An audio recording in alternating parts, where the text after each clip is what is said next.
कर्ण के श्राप के बाद परशुराम ने क्यों मचाया विध्वंस, तो आइए जानते हैं। उससे पहले हमारे चैनल को सब्सक्राइब करें और बेल आइकन को दबाना ना भूलें। रामायण महाभारत ये दो धर्म गाथा है जिनमें भगवान विष्णु के ऐसे भयानक शक्तिशाली अवतार जिन्हें क्रोध आने पर स्वयं देवता भी कांप उठते थे, जिनकी शक्ति के समक्ष तो अक्षौणी सेना भी धरती में समा गई थी, जिन्होंने अपने पिता के खून का बदला 64 राजवंशी क्षत्रियों को मारकर लिया था। उनके इस क्रोध को शांत करवाने के लिए बजरंगबली ने परशुराम से कई माह तक युद्ध किया था। तब परशुराम ने अपने क्रोध को शांत करके महादेव का यज्ञ करने के लिए इन्होंने अपनी शक्ति के सही उपयोग के लिए शिक्षा देने की ठानी। तब भगवान परशुराम ने 3 ऐसे शिष्यों को शिक्षा दी जिन्हें हराने के लिए श्री कृष्ण को छल करना पड़ा। परशुराम के ऐसे दिग्विजय शिष्य यदि कृष्ण कुरुक्षेत्र में खड़े नहीं होते तो ये तीनों बिना किसी सेना के महाभारत युद्ध को मात्र 5 दिन में खत्म कर देते। जब अर्जुन ने श्री कृष्ण से पूछा, माधव अगर इन 3 महारथियों को अगर छल से नहीं मारा जाता तो क्या होता इस युद्ध का परिणाम? तब श्री कृष्ण कहते हैं, यदि इन योद्धाओं की मृत्यु छल से नहीं होती तो इन्हें मारना असंभव था, क्योंकि इन योद्धाओं को सारे अस्त्र शस्त्रों का पूरी तरह से ज्ञान था। यमराज का पात और इंद्र का वज्र भी इनके शस्त्रों को नहीं काट सकता था। क्या तुम्हें याद है पार्थ, जब महामहिम भीष्म ने स्वयं सूर्यदेव को ललकारा था? तब अर्जुन कहते हैं, इतनी शक्ति कैसे माधव कि कोई सूर्यदेव को भी ललकारे? तब श्री कृष्ण कहते हैं, इससे कहीं गुना ज़्यादा शक्ति महामहिम रखते हैं और बात करते हैं परशुराम के दूसरे शिष्य की।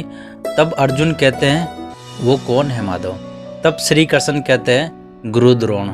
यदि गुरु द्रोण ने महामहिम भीष्म को सिर्फ कौरव वंश को शिक्षा देने का प्रण नहीं लिया होता तो शायद तुमसे भी शक्तिशाली धनुर्धर योद्धा खड़ा होता। गुरु द्रोण के पास इतनी शक्ति थी, यदि वे अपने धनुष को छोड़कर भी युद्ध करे तब भी वह तुम्हारी आधी सेना का विध्वंस कर देंगे। और बात करते परशुराम के तीसरे और आखिरी शिष्य की। परशुराम के तीसरे और आखिरी शिष्य जो थे महारथी कर्ण। अतः तुम्हारे बड़े भाई यदि वो तुम्हारे पक्ष में होते तो इस युद्ध में मेरी कोई आवश्यकता नहीं थी। स्वयं अंगराज कर्ण ही लाखों अक्षौणी सेना के बराबर है, जिन्होंने इंद्रदेव को अपने मात्र 3 बाणों में भयभीत कर दिया था। जिनके सम्मान में बड़ी उनकी दानवीरता थी, जिसने समाज में बालपन से घृणा की। तब दुर्योधन ने उनके अस्त्रों का, उनके जीवन का सम्मान किया। इस प्रकार कर्ण उनका त्याग करते। क्या पता तुम कर्ण के प्रति उदारता दिखाते तो स्वयं कर्ण तुम्हारे पक्ष में खड़े रहते। जब अर्जुन कहते हैं, परंतु माधव युद्ध के दौरान मेरे बाण से भ्राता कर्ण का रथ कहीं मील पीछे खिसक गया था। तब श्री कृष्ण हंसते हुए कहते हैं, पार्थ, बजरंगबली के होते हुए तुम्हारे रथ को ब्रह्मा जी भी नहीं खिसका सकते। तो अर्जुन क्रोध में कहते हैं, इतनी शक्ति थी भ्राता कर्ण में?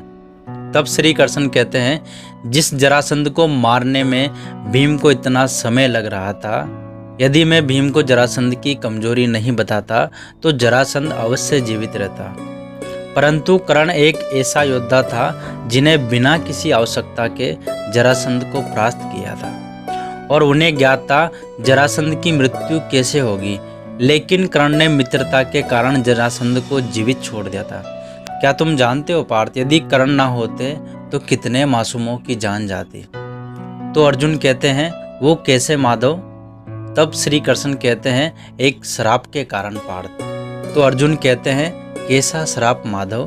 तब श्री कृष्ण कहते हैं, जब गुरु द्रोण पांडव और कौरवों को अस्त्रों का ज्ञान दे रहे थे तब तुम्हारी तरह ही कर्ण भी गुरु द्रोण से विद्या प्राप्त करने गए थे। परंतु गुरु द्रोण ने कर्ण को राजपूत न होने के कारण उन्हें मना कर दिया था। तब बालक कर्ण को हर तरफ से प्रताड़ना का सामना करना पड़ा। तब कर्ण ने अपनी विद्या को प्राप्त करने के लिए एक बहुत बड़ा निर्णय लिया। तब अर्जुन कहते हैं, कैसा निर्णय माधव? तब श्री कृष्ण कहते हैं, अपनी विद्या को प्राप्त करने के लिए अत्यंत क्रोधी भगवान परशुराम से झूठ बोला। कर्ण इस बात से अनजान था कि इस झूठ के कारण वो बहुत कुछ प्राप्त तो कर सकते हैं, परंतु यह झूठ उनसे सब कुछ छीन सकता है। झूठ के कारण कर्ण ने काफी दिव्यास्त्रों का ज्ञान प्राप्त किया, परंतु जिस प्रकार मृत्यु अपने समय पर आती है उसी प्रकार उनका झूठ समय आने पर सामने आ ही गया। तब अर्जुन कहते हैं, कैसे माधव? तब श्री कृष्ण कहते हैं, जब भगवान परशुराम कर्ण की जंघा पर सर रखकर सो रहे थे, तभी एक बिच्छू कर्ण के पाँव में घाव कर देता है। यदि कर्ण हिलते तो परशुराम की नींद खराब हो जाती है, इसी कारण कर्ण उसी अवस्था में बैठे रहे। परंतु जब परशुराम की नींद खुलती है तब वो कर्ण के भाव और उसकी धैर्यता को देखकर समझ जाते हैं कि इतनी धैर्यता किसी ब्राह्मण में नहीं हो सकती। तब भगवान परशुराम कर्ण से पूछते हैं कि कौन हो तुम? तब कर्ण कहते हैं कि मैं सूत पुत्र हूँ गुरुदेव। यह सुनकर भगवान परशुराम अत्यंत क्रोधित हो जाते हैं और कर्ण को अत्यंत भयानक श्राप दे देते हैं। जिस समय तुम्हें अपनी विद्या की अत्यंत आवश्यकता होगी उस समय तुम्हें तिनके के बराबर भी विद्या का स्मरण नहीं होगा। तभी कर्ण अपने गुरु के चरण स्पर्श करके चले जाते हैं। तब कर्ण हस्तिनापुर में आते हैं जहां पांडव और कौरवों का शक्ति का प्रदर्शन हो रहा होता है। तो वहां पर पहला व्यक्ति ऐसा मिलता है जिसने उसे लाखों की प्रताड़ना के बाद भी अपना मित्र बनाया, यहाँ तक कि कर्ण को अपने हिस्से का राज्य उपहार स्वरूप में दिया। परंतु क्या तुम जानते हो पार्थ, एक और ऐसा श्राप जो कर्ण के ऊपर पड़ने वाला था?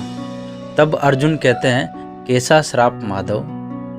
तब श्री कृष्ण बताते हैं, जब कर्ण अपने राज्य में गश्त लगा रहे होते हैं तभी कर्ण से घृणा करने वाले इंद्रदेव ने एक दैत्य को ऋषि मुनि की गाय चुराने को कहा। जब वो दैत्य उनके बछड़े को चुराने के लिए भागता है तब ऋषि अपने बछड़े को बाहर ना देखकर रोने लगते हैं। यह देख के कर्ण उनके पास जाते हैं। तब कर्ण देखते हैं कि वो दैत्य उनके बछड़े को लेकर भाग रहा होता है। तब कर्ण अपना धनुष लेकर उसके पीछे पीछे भागते हैं।